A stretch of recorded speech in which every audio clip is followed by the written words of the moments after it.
you have to go through periods of loneliness as a man. And that's just what it is. That's the truth. Because when you're searching for something, you're finding something, you're discovering what's uniquely you.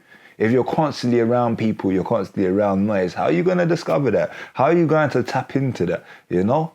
And on the other side of it, loneliness comes with feelings of like not being accepted, not being approved of, not being liked, and all of these other things that come with it. And a lot of the time, that's what we focus our attention on. But it's really not that.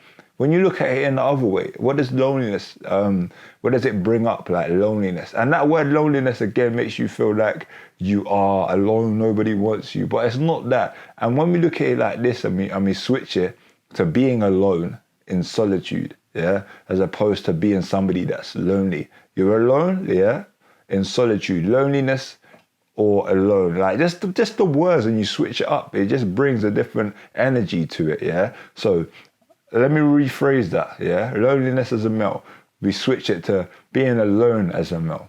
And once you get away from the noise, again, you're able to find yourself. You're able to find what makes you uniquely you, and then you channel that energy out. And I'm telling you, your output is going to be completely different, you know? That noise ain't coming from the outside. You're not doing what people want you to do. You're doing what you want to do. And you can only connect to that sound, to that intrinsic feeling that comes from within you, only from having time in solitude. So what I want to do in this video is show you the benefits of spending time alone and how you can really listen to yourself to be able to have that output, yeah, that you want to connect to your authentic self, yeah. So let's get into it. What's going on? My name is Christopher Daniels, and I help people to overcome self-sabotage and live a purpose-driven life. And I do that both through mindset coaching and content creation. In this one, we're going to be talking about loneliness as a male, yeah, as a man. And why I think that is something that's great. Again, we can rephrase it and say being alone as a man, you know? And if you're new here, I just want to say welcome to you. If you're back here again, welcome back, yeah? You know it, just like me said, you feel. But yeah, let's get into it. Straight up and down, yeah? So loneliness, like what are the benefits, what are the perks, and why do I think it's essential that every man spends time alone, you know? Spending time alone, like 20 minutes alone, just meditating in silence and being alone with your thoughts and feelings, yeah? For a lot of men, that's something that's scary, bruv. It's daunting because it's like you got to think about everything. You got to think about life. You got to think about what you got to do. You think about what's actually present right here, right now, yeah. And by engaging with a lot of men, like it could be a dark place. Like just thinking about everything that's present, you know. Well, I'm telling you now, when you get to a place where you can be alone with your thoughts and your feelings and actually engage and feel good, you're in a place where you're becoming very dangerous. And when I say dangerous, I don't mean dangerous in a way that's in dark. I mean dangerous in a way where you're going to start implementing things in a way that you've never done before, you know? And if somebody's dangerous, you don't have to do it in a violent way. You have to channel that energy out, but at the same time, you have the ability to do what you want, you feel? And having that ability, but not necessarily doing it, makes you more powerful, you know?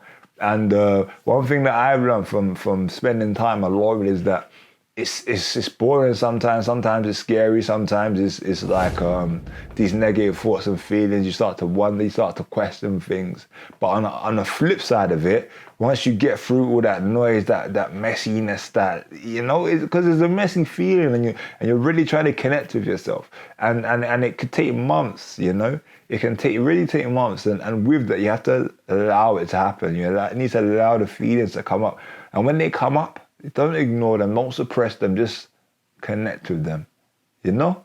Because when you start connecting with them, you begin to realize that they're just a part of you that need to be heard, that want to be heard.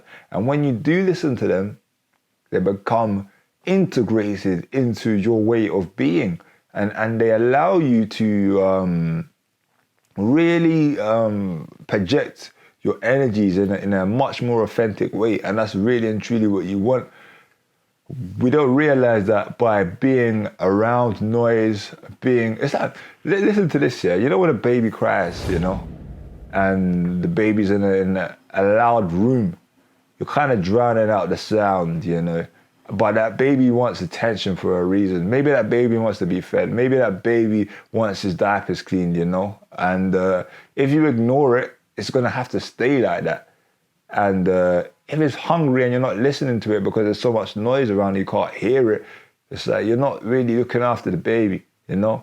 You're not cleaning the diapers. You're not looking after the baby. It's going to be unhygienic, and it can grow up resentful. This person didn't feed me. This person didn't look after me. And it's the same way as you, you know. When you don't listen to yourself, yeah, and you smoke, you drink, you watch porn, instead of listening to yourself, you know. When things start to get loud, you want to. No, when things start to get quiet, you want to make noise. You want to hide. You want to run away. Instead of facing it, instead of being alone, instead of spending time in solitude, you're not really connecting with yourself. And that connection the way that you do connect is by, again, taking in those painful feelings, you know, because once you do, you understand them, and they're not really painful. They're just trying to connect with you. It's like a baby crying, like, because you're not listening. It just wants your attention. That's why these emotions are popping up. So spending time alone, you'll be able to understand these noises. You'll be able to understand everything that's coming in. And once you do, you'll be able to make conscious decisions, yeah? And recognize that you are in control. These noises aren't controlling you. You're in control. And once you are able to tap in and take control, that's when the shift occurs. You know what I'm saying to you? The shift occurs, and that loneliness that you once felt begins to turn to power. You regain control. You begin to be able to be more decisive with your decisions. You begin to be able to be happy when you are alone. You know, you can smile. You're not afraid to be with your thoughts because you understand them now. And that's where your true power comes from. So every man that's watching this, or everybody that's watching this, there's power in being alone, yeah? There's power in it, and it's important. It's an important part of your journey to embrace that, yeah? Literally. Don't stress, don't panic. Just embrace being alone. There's power in it. If you've enjoyed this video, make sure that you do subscribe, hit that notification bell so that you don't miss out on any of the future videos. And having said that, I will see you again very shortly.